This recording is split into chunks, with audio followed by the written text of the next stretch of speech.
कई बार अकारण झूठ बोलते हैं अपन, जरा सोच के देखो अपने अपने बारे में। अंदर वाला सोचता है थोड़ी बहुत गड़बड़ भी हो जाए तो चलता है, कौन देख रहा है यार। लेकिन जब भी आप गलत कुछ सोचते हो तो अंदर से एक हुक जरूर उठती है, ये गलत है, तू मत कर, मत कर। किसी का भला करने से आनंद आता है। अब हम देखते हैं हमारे युवा बच्चे भी अगर कोई सड़क पार कर रहा नहीं दिखाई दे रहा तो हाथ पकड़ के सड़क पार करा देता। उस समय एक आनंद आता है कि चलो मैंने किसी की कोई मदद की, कितना मन आनंद से भरता है। मैं एक छोटी सी कहानी सुनाऊंगा, ज्यादा लंबी बात नहीं करूंगा। सत्य घटना है मेरे गांव की, और वो उसने मुझे बड़ी प्रेरणा दी। मेरे गांव है नर्मदा जी के किनारे, और जब बरसात होती तो बाढ़ आती नर्मदा जी में, और बाढ़ का पानी जब तक घरों में नहीं घुस जाए तब तक बड़ा आनंद देता है। देखते रहते थे हम घंटों खड़े हुए बचपन में, पानी में बह बह के कौन सी चीज आ रही है। एक बार ऐसे ही शाम के समय नर्मदा जी में बाढ़ आई थी, किनारे के थोड़े नीचे पानी था, हम सब लोग किनारे के पास ही बैठे दृश्य देख रहे थे। अचानक एक बच्ची ज्यादा पास चली गई, छोटी बच्ची थी, पांव फिसल गया और नर्मदा जी में बहने लगी। उफनती नर्मदा, कौन बचाए, चिल्लाए सब, बचाओ बचाओ बचाओ बचाओ। ये मेरे बचपन की घटना है। एक आदमी दूर से दौड़ता हुआ आया, कूदा और 1-1.5 किलोमीटर बह के बच्ची को जैसे तैसे किनारे लगा। अब सबकी जिज्ञासा थी कि ये वीर साहसी पुरुष कौन है जिसने अपनी जिंदगी संकट में डाल के लड़की के प्राण बचाए। जब वो सामने आया तो सब आश्चर्यजनक रह गए। उस जमाने का वो उस इलाके का सबसे बड़ा चोर था, सबसे बड़ा चोर, जिसको हम हमारे गांव में भड़िया कहते थे चोर को उस जमाने में। तो गुलवा भड़िया उसका नाम था। तो लोगों को आश्चर्य हो गया, गुलवा भड़िया ये लड़की बचा के लाया। भाव बदल गए क्योंकि जान की बाजी लगाई थी। तो पूछा उससे कि ये तुमने बच्ची बचाई कैसे? तो उसने कहा कि देखो सही बात तो ये कि मैं तो ये देखने आया था कि रात में कहां सेंध लगानी। पहले चोरी करने में बड़ी मेहनत करनी पड़ती थी, सेंध लगाते थे दीवारों में, फिर घर में घुसते थे, फिर निकाल के लाते थे। आजकल तरीके बदल गए, साइबर क्राइम पता नहीं क्या क्या हो जाता है। तो उसने कहा कि मैं तो वो देखने आया था, लेकिन जब मैंने देखा दूर से कि बच्ची गिर गई, कोई इसको बचाने नहीं दौड़ा, तो मेरी आत्मा नहीं मानी और मुझे लगा कि इस बच्ची को बचाना चाहिए। तो मैं कूद गया नर्मदा जी में और बचा के ले आया। अब चोर के मन में भी यह भाव कि मैं बचाऊं, मतलब अच्छा पक्ष हर एक के अंदर मौजूद है,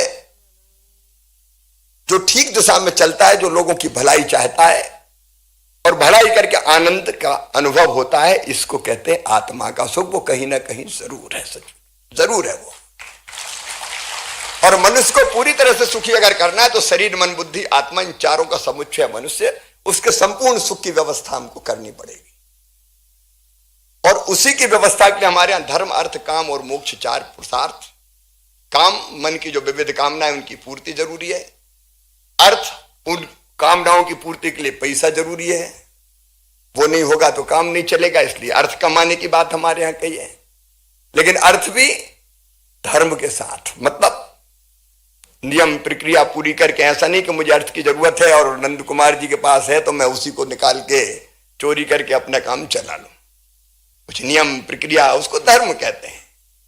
और मोक्ष का मतलब, अब कोई अलग माने ना माने, कई परमात्मा से जुड़ने को कहते हैं, कई आत्म सुख के लिए भी काम करते हैं। और जैसे शरीर के, मनुष्य के शरीर मन बुद्धि और आत्मा होते हैं, वैसे समाज के भी शरीर मन बुद्धि और आत्मा। धरती और धरती पर रहने वाले लोग, अगर हम अपने देश की बात कहें तो ये शरीर है। सामूहिक संकल्प हमारा कि मेरा देश, तिरंगा घर घर लहराएंगे, भारत के लिए जरूरत पड़ी तो खून की अंतिम बूंद दे देंगे, ये सामूहिक संकल्प मन है। इस देश को चलाने के लिए, समाज को चलाने के लिए संविधान बनाया, वो बुद्धि है। और सबके कल्याण की कामना करना, वो ही आत्मा है। तो ये भारत का विचार है सचमुच। और ये केवल यही नहीं रुकता। भारत ने जो सोचा, हमारे देश ने सोचा, वो केवल मनुष्य के बारे में नहीं सोचा, वो सारी व्यवस्थाएं। अब देखिए, एक पंक्ति में अगर भारत के विचार को कहूं मैं, तो एक ही चित्त तत्व समस्त जड़ एवं चेतन में अनुस्यूत है। एक ही चेतना सब में, सिया राम में सब जग जानी।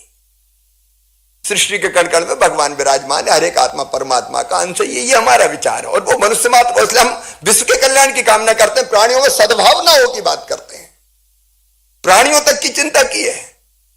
इसलिए 10 अवतार हुए तो आप देख लो, 12 मत्स्य कूर्म ये हुए पशुओं के रूप में, 14 नरसिंह अवतार आधा मनुष्य और आधा पशु के रूप में। ये क्या इंगित करता है? पशुओं को भी आत्मभाव से देखो, गाय हमारी माता, आता है 30 करोड़ देवताओं का बाद, कोई ना कोई तो सोच है इसके पीछे। और केवल पशु मात्र नहीं, अभी मैंने गोवर्धन पूजा व्यापक पैमाने पर करी। गोवर्धन पूजा मतलब पर्यावरण की पूजा, प्रकृति की पूजा। कन्हैया ने कहा है, इंद्र को छोड़ो, जो हमें दे रहा है गोवर्धन वो हमारा देवता। और आप सोचो, बिना पेड़ों के हमारा काम चल सकता है? पहाड़ों के बिना हमारा काम चल सकता है क्या? इसलिए वही चेतना हमने उनमें भी देखी, पेड़ों में। ये बट के वृक्ष की पूजा, पीपल की पूजा, तुलसी का बिरवा, यही सोच है हमारा, एक ही चेतना। इसलिए देवतात्मा हिमालय, इसलिए पानी, नदियों को हमने पानी भर के ले जाने वाली जलवाहिकाएं नहीं माना, पवित्र माताएं माना। गंगा, सिंधु, कावेरी, यमुना, सरस्वती, रेवा, महानदी, गोदा, ब्रह्मपुत्र, पुनातमान, ये माताएं हमारी। पूजा का विचार केवल ऐसे ही नहीं है, उनके बिना काम नहीं चल सकता। उसमें भी वही चेतना देखी, ग्रह नक्षत्र तारों में, नदियों पर्वत पहाड़ों में। अब ब्रह्मा मुरारी स्त्री प्रांतकारी, ये है क्या? उनमें भी एक चेतना देखी। सूर्य देवताभ्याम नमः, चंदा तो मामा है। एक ही चेतना का दर्शन करते करते मनुष्य को लगता है कि ये तुम में है, मुझ में भी है, तुम्हें और तुम एक ही है। और जब सब में ही है, वो ये ईश्वर की एक चेतना, तो वो मैं हूं और मैं वो हूं। अहम ब्रह्मास्मि सो अहम। सारी उथल पुथल शांत हो जाती है सचमुच में। और फिर मनुष्य उसको जान लेता है, जिसको जानने के बाद कुछ भी जानना शेष नहीं रह जाता। इस विचार को ठीक ढंग से प्रस्तुत करने के लिए समय ज्यादा चाहिए, लेकिन आज समय की सीमाएं, फिर कभी मिलूंगा। लेकिन इस डाइस से पूरे विश्वास के साथ आज मैं कह रहा हूं, नोट कर लेना। भौतिकता की अग्नि में दग्ध विश्व मानवता को शाश्वत शांति के पथ का दिग्दर्शन कराएगा, तो यही भारत का विचार कराएगा। यही भारत का विचार, अद्वैत, एक ही चेतना हम सब में।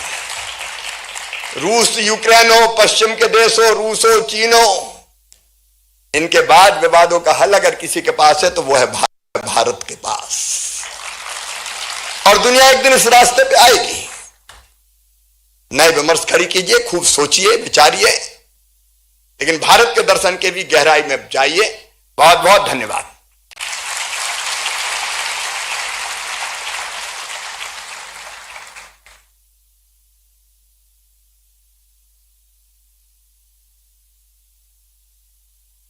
जिनका व्यक्तित्व ही उनकी पहचान है, उन्होंने अपनी पहचान बताने का हमें अवसर ही नहीं दिया। और अब एक बहुत बहुत छोटी सी लेकिन बहुत महत्वपूर्ण बात इस युवा सदन के लिए आवश्यक है।